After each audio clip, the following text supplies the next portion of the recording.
Sydney's underworld isn't a story people read once and forget. It lingers in neighbourhoods, in late-night conversations, and in the quiet moments when families wonder how violence found its way so close to home.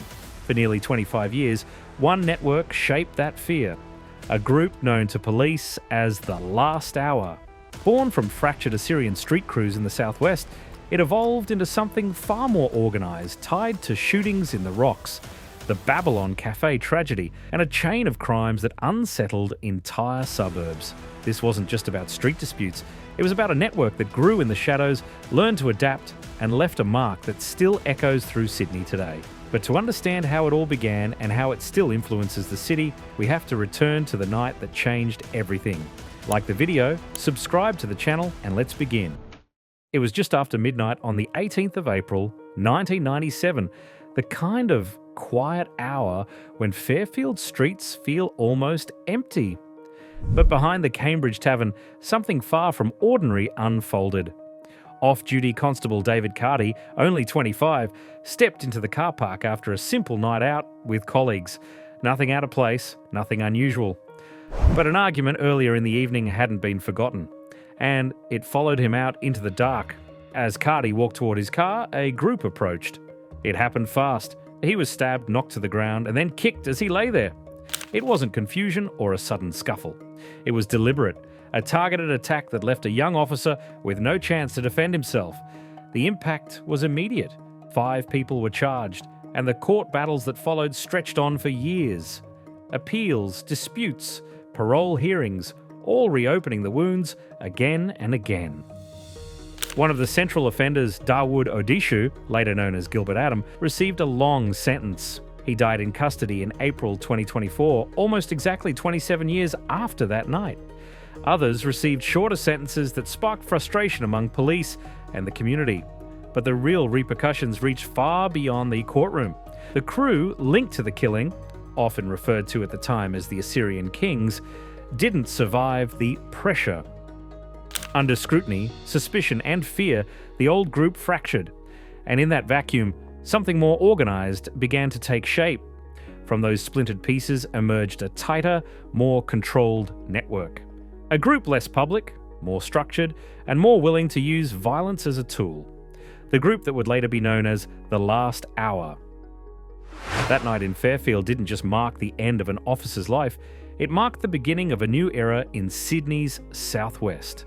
An era defined by shifting loyalties, rising tensions, and organised violence, unlike anything the suburbs had seen before.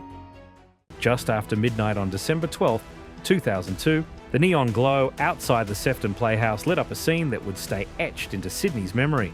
A fight inside the club had spilled into the car park, but the moment Dimitri Debay stepped outside, the situation shifted from heated to fatal. 3 shots were fired into his back. No warning, no chance to turn around. He collapsed near parked cars as patrons ran for cover. 2 other men were seriously wounded. The attack wasn't chaotic or clumsy, it was measured. A close-range strike that suggested planning rather than impulse. When the gunfire stopped, the shooters disappeared quickly. Names circulated. Raymond Umaran vanished almost immediately, and for years stayed out of reach. Raphael Joseph surfaced overseas, sparking a long extradition process. The eventual conviction of the getaway driver, Sandro Mirad, confirmed a suspicion investigators already held. This was no spontaneous fallout from a bar fight. It was a targeted hit. In the weeks that followed, the aftershocks spread across Sydney's southwest. Retaliatory assaults, late-night confrontations, and quiet threats signalled that the killing had stirred deeper tensions. Small crews shifted alliances. Some men went underground. Others used the unrest to expand drug lines or secure new territory. The legal path that followed was long and tangled. Extraditions, withdrawn charges, revived accusations, and shifting testimonies. None of it erased the impact the shooting left behind. Families grieved, friends stayed silent, and neighbourhoods that had once brushed off street scuffles found themselves facing a harsher, more organised form of violence. One hit in a car park changed the tone of Sydney's underworld. It signalled that grudges had grown sharper, that weapons were being used with intention, and that the conflict was moving into a more dangerous phase. And the violence didn't stop in Sefton. It travelled right into places where people least expected it. Babylon Cafe in Fairfield was the kind of late-night spot people trusted. Bright lights, families dropping in after work, regulars sharing food before heading home. But on 31st October 2005, that routine shattered in seconds. A black car pulled up. 3 masked men stepped out. Then came the gunfire. Witnesses later described up to 17 rounds tearing through the cafe, punching through windows, walls and tables as customers scrambled for cover. When the shot stopped, 29-year-old Ramon Cananya lay dead. 3 others were seriously injured, caught in a burst of violence they never saw coming. What made the attack even more devastating was its mistake. Cananya wasn't a rival, wasn't involved in any dispute, and wasn't connected to the underworld at all. He was simply inside the cafe when the shooters arrived. An innocent man caught in the path of a targeted attack that went horribly wrong. The scene carried a level of precision that suggested a planned hit, not a reckless outburst. The getaway car was abandoned not long after. CCTV provided fragments. Arrests followed in the months to come. But several key figures slipped into communities where silence and caution were part of daily life. Names already linked to earlier investigations surfaced again, but proving involvement was far more complicated than identifying it. The shooting shook Fairfield. Cafes that once stayed open past midnight locked up early. Neighbours scanned the car parks before walking to their cars. People stopped lingering outdoors. A single attack had changed the rhythm of the neighbourhood. A later inquest confirmed what many suspected. Ramon Cananya had no connection to any gang. His death was the result of mistaken identity in a conflict that had spiralled far beyond the original players. In the weeks that followed, tensions hardened, old feuds deepened, and the group behind the attack shifted tactics, moving quieter and growing more careful as pressure increased. The Babylon Cafe shooting became a turning point, a reminder that in these conflicts, danger didn't always land on its intended target. Sometimes it arrived without warning, leaving families and communities to carry the consequences. The Rocks is one of Sydney's oldest neighbourhoods. Cobblestone streets, late-night cafes, tourists wandering under the harbour bridge. But in the early hours of April 16, 2005, that familiar calm broke in a way no one expected. At around 1:10 a.m, 25-year-old Nasser Gaderi and 24-year-old Kayvan Garjalu stood near a parked car on Hickson Road. It should have been an ordinary moment, a quiet conversation on a quiet street.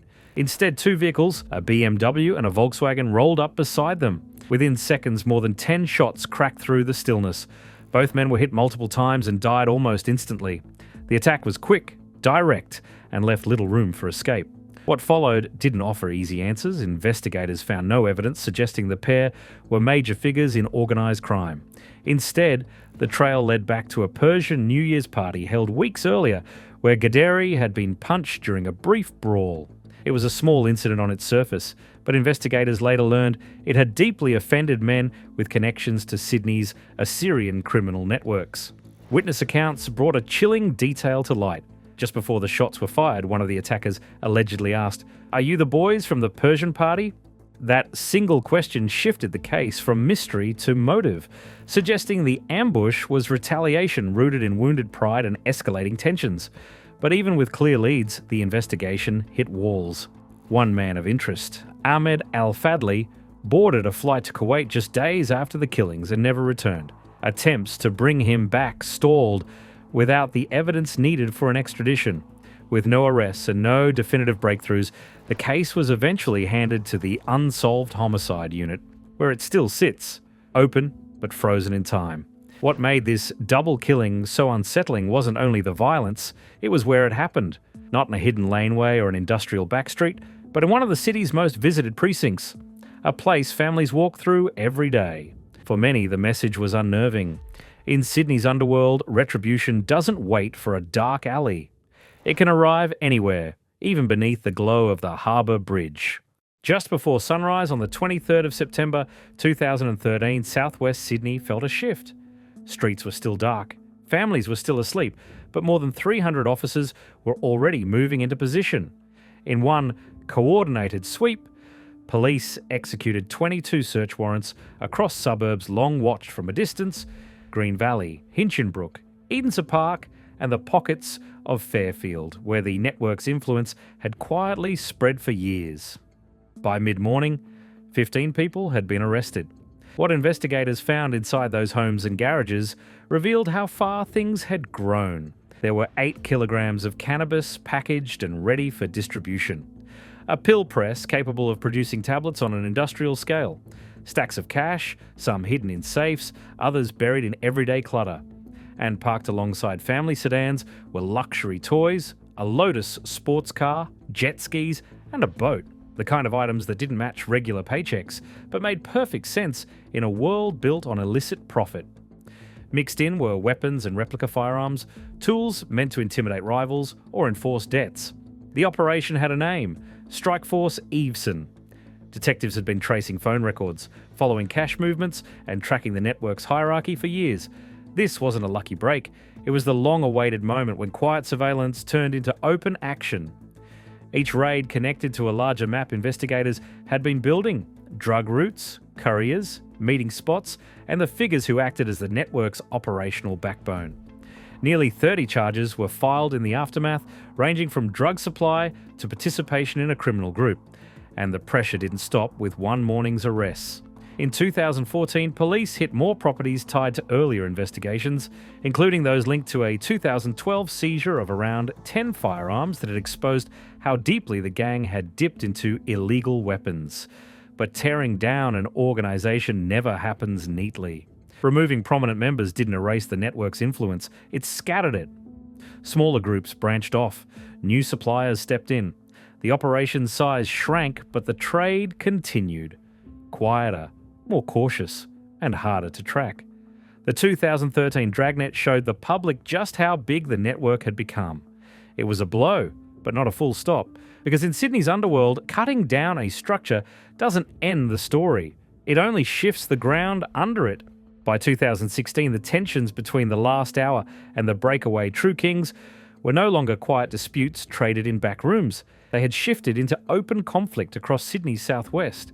What once stayed hidden in alleyways moved straight into suburban streets, turning family neighbourhoods into unpredictable battlegrounds. The trouble began with fire.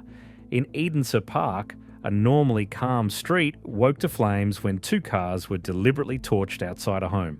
Days later, before residents could recover from the shock, the house itself was set alight in the early hours. The glow lit up the neighbourhood, and the smell of burning fuel pushed families out of their beds. These weren't random attacks. They were calculated strikes meant to send a clear signal during a period of mounting gang rivalry. But the firebombings were only the start. On May 11th, 2016, a confrontation escalated into a violent ambush when a vehicle was rammed and gunfire followed. When investigators moved in, Sama Marcus, Danny Hanna, and George Hanna were arrested and charged with shooting with intent to murder. The attack unfolded on an ordinary suburban road, reminding locals that these conflicts no longer cared about location or time. The fear grew even deeper when gunfire struck near Fairfield railway station, leaving a 14-year-old boy severely wounded. The shooting shocked the community. A teenager caught in a feud he had nothing to do with showed how far the violence had spread. An associate of the gang was later charged, but the neighbourhood's sense of safety had already been shaken. The year ended on a darker note. On 24th December 2016, 20-year-old Antonio Hermes was shot dead at Lizard Log Park in Wetherill Park while sitting in his car. Witnesses reported an argument moments before the shots. Christmas Eve, normally quiet, became a crime scene marked with police tape and unanswered questions. By the close of 2016, one truth was impossible to ignore. The rules had changed. Homes, parks, and public places once considered safe had become fronts in a conflict driven by pride, retaliation, and control of illegal markets. The violence no longer lived in the shadows, it had stepped fully into the open, and the suburbs felt the weight of every moment. Sydney's underworld has always been defined by the people, men whose names are spoken quietly in barbershops, late-night cafes, and living room conversations where curtains stay half-closed. These figures weren't just members of a gang.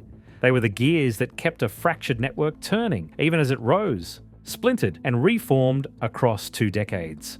Among them, Raymond Umaran remains one of the most significant.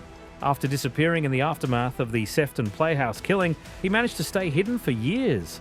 When officers finally arrested him in June 2006, they uncovered 3,000 methamphetamine tablets valued at more than $1.2 million, a sign of how far he had moved from street disputes into organized supply. He later pleaded guilty to murder and served a long sentence before being released on parole in September 2023, a moment that revived old concerns across the suburbs he once influenced. Then there was Raphael Joseph, whose story turned into one of the underworld's most unsettling mysteries. Arrested in San Diego in 2006 and extradited to Sydney, he spent years in legal battles. But in March 2014, after meeting associates in Auburn, he vanished completely. Investigators believe he was abducted and killed, possibly betrayed by people within his own circles. A $1 million reward still stands, highlighting how little trace he left behind. Another widely recognized name is Michael Odisho. Linked to violent incidents when he was still a teenager, he became a symbolic figure of how young recruits were drawn into feuds that shaped them long before they understood their consequences. And finally, Dawood Odishu, later known as Gilbert Adam, whose death in custody on 16th April 2024 closed the chapter on a figure tied to the network's earliest turning point. These men were more than headlines. They were signals of shifting alliances, unfinished rivalries, and the quiet persistence of an underworld that never fully lets go. By the late 2000s, many believed the original network behind The Last Hour had finally been broken. Key figures were jailed, homes were searched, and supply lines were cut apart piece by piece. On paper, it looked like the end of a long-running underworld presence. But Sydney's organised crime scene rarely leaves a clean vacancy. When one structure collapses, something else usually grows in the gaps. From 2020 onward, targeted shootings began to rise again across the West and the Southwest. At least 23 incidents were linked to disputes over drug markets, debts, and shifting alliances. The locations changed, the participants changed, but the pattern felt familiar. Quick ambushes, stolen vehicles dumped and burned, and attackers who vanished into the suburbs before police lights arrived. It wasn't proof of a revival, but it showed that the ecosystem the old gang once shaped was far from gone. Then, in August 2025, the tension broke into the open. 39-year-old Gilbert Chino was shot dead outside the Herald Hotel in Forest Lodge after watching a UFC event. Multiple rounds were fired as he walked toward his car with a friend who was left seriously injured. A hotel staff member escaped harm by inches. Investigators noted Chino's links to organised crime groups, raising immediate concerns that long-running disputes had reached into new territory. Just days later, a man in his 20s was shot in Winston Hills, collapsing outside a home as neighbours tried to help. Police wouldn't confirm whether the attacks were connected, but the timing and method suggested a broader conflict moving quietly beneath the surface. Across 2023 to 2025, Sydney recorded more than a dozen public shootings tied to figures with links to Middle Eastern, Assyrian, and long-standing local networks. Each incident hinted at an underworld that hadn't disappeared, only scattered into smaller crews, independent operators, and shifting loyalties. These newer strikes don't prove the return of a single gang. Instead, they reveal something more complex. A landscape shaped by old scars, new rivalries, and groups operating without the rigid hierarchy that once defined the past. The Last Hour may not exist in its original form, but its influence remains woven into the city's criminal fabric, a reminder that in Sydney's underbelly, endings rarely stay final. Sydney's underworld has always been a place where stories fade but never fully disappear. And the rise and unravelling of The Last Hour shows exactly that. From a single killing behind a suburban pub to ambushes, firebombings, disappearances, and modern-day shootings, the echoes still move through the suburbs they once controlled. The old hierarchy may be gone, but the influence remains. Scattered, inherited, and reshaped by new groups competing for the same shadows. So tell us, do you think these networks ever truly end? And which moment in this story struck you the most? Drop your thoughts in the comments, like the video, subscribe to the channel, and thank you for watching.